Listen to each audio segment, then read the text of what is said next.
Hello and welcome to my channel. Welcome if you have never been here before, and welcome back if you have. This is a place where I like to talk about spiritual and self-help concepts in kind of a more simplistic way through my experience. So trying to take things that are a little bit more abstract and make them a little bit more simple so that we can understand it a little bit better in a different way. Today, I wanted to talk about a technique to heal social anxiety and the fear of being in public, the fear of being around other people. I have suffered with this my entire life. I did not speak to a stranger until I was 16 years old. So what that means is, like, of course I spoke to people and I operated in the world, but unless that person or someone else initiated a conversation with me, I was too terrified to ever do that. So at 16, I got my driver's license, and things started to change where I was kind of forced to have these interactions. I was very shy as a child, obviously, if, in that case. But just to let you know the depth of my social anxiety. This is something that I really started to heal after my extreme traumatic incident in developing complex PTSD. When I started this healing journey, I didn't really know what I was healing. I just knew that there was a lot of things that I could work on. One of the things is the social anxiety.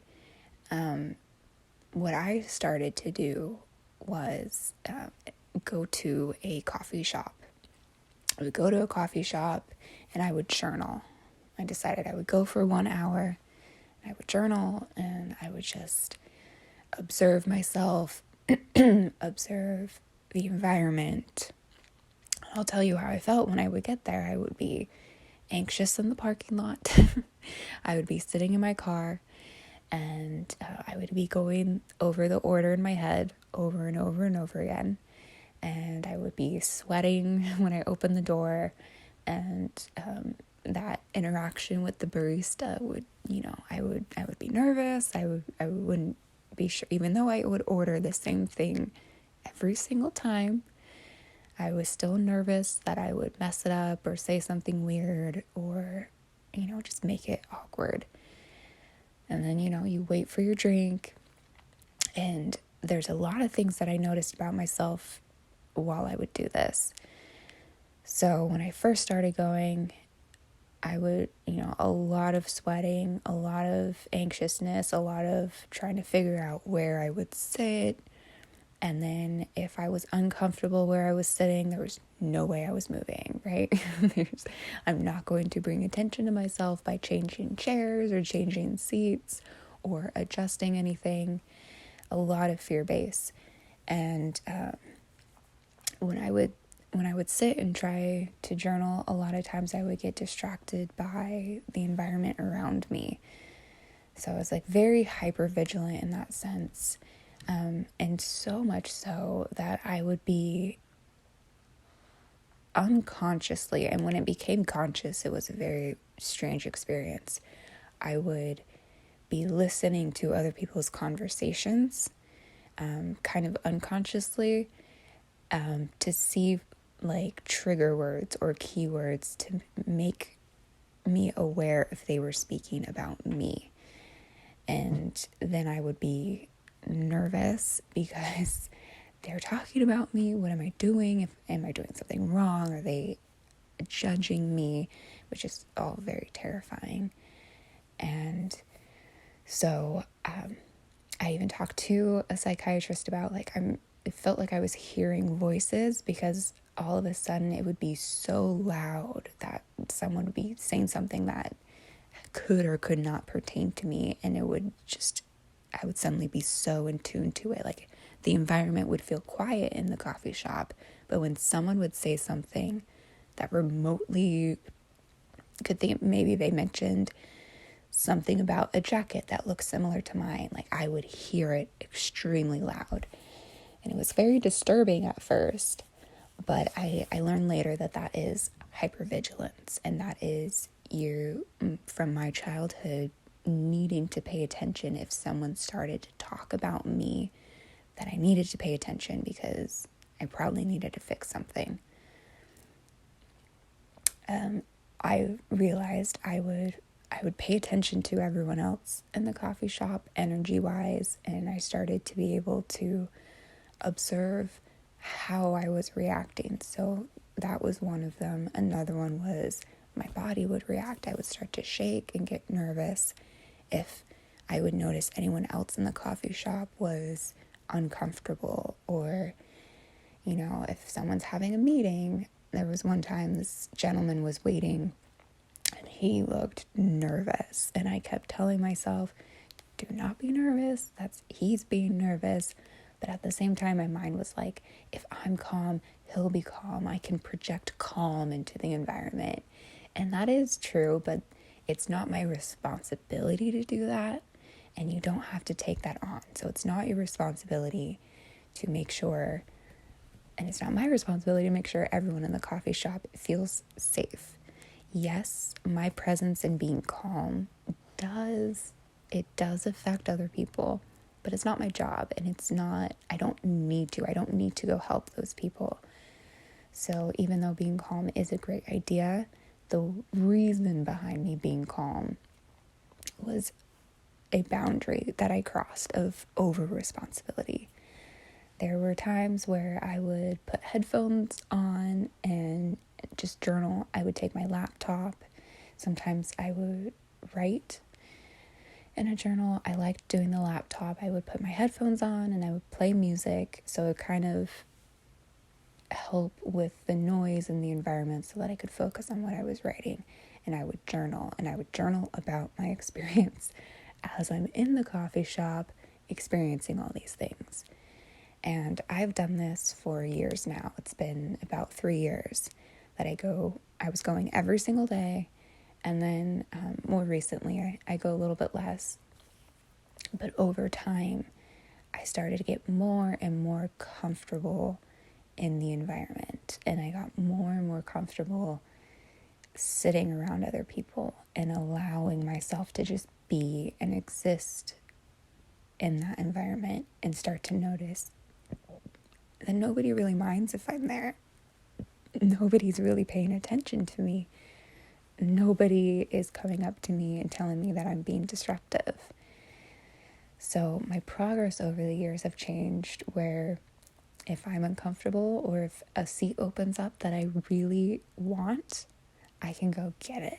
And I don't second guess myself, and I don't get nervous. It's just, that's my right. If I want to move my chair, that's awesome. And it's growth, and being able to be comfortable with my thoughts and being able to concentrate on my thoughts without headphones, like making that adjustment is very awesome, because I was so hyper vigilant to the outside world. It was very hard for me to focus on myself.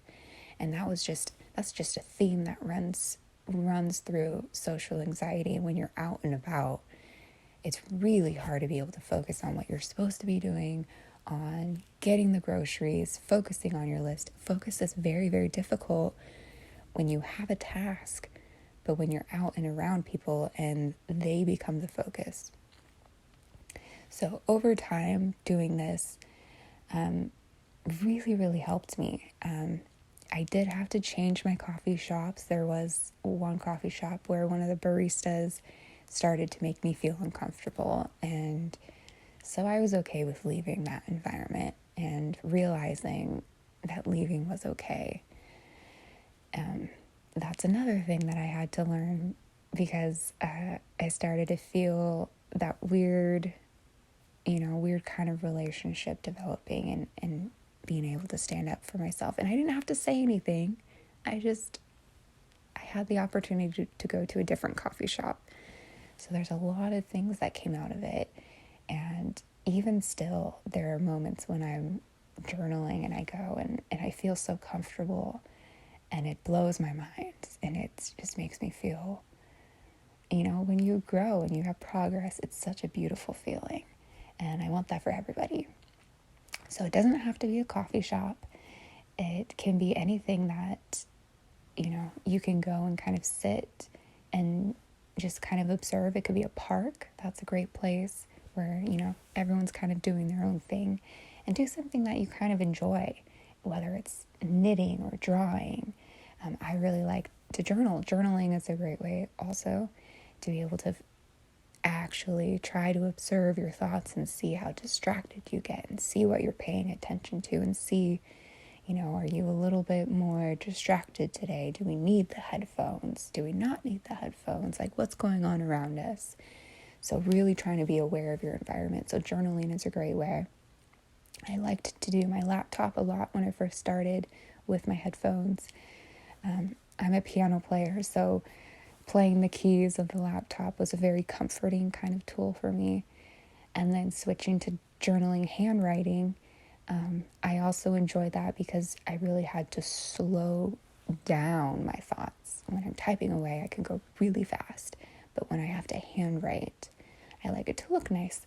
So I have to slow down. And so that was another kind of adjustment thing to be able to be in that environment and focus more on slowing myself down. So these are just some examples and things that I did that have absolutely changed my life. I feel so much more comfortable going to the coffee shop, and it eventually kind of leaked into other areas. But it is a journey and it's a process, and being able to be comfortable in public it's a beautiful, beautiful experience, and it'll change your life. Like if you have social anxiety, the other day I had to go run an errand, and I was feeling really good, and I was feeling very grounded and very centered and very, I can do this.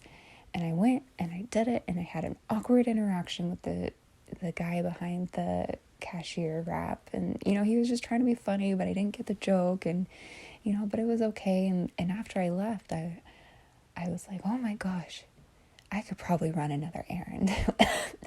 Is this how people live? They can do multiple things in a day. Like, it's very awesome. So this is just something I'm excited to share about, because it's just something that you can do, and it doesn't have to be the coffee shop. You don't have to go and spend the money and do that. You just an environment where you can sit and observe and see other people and see how you feel. So cheers, and I hope that this helps.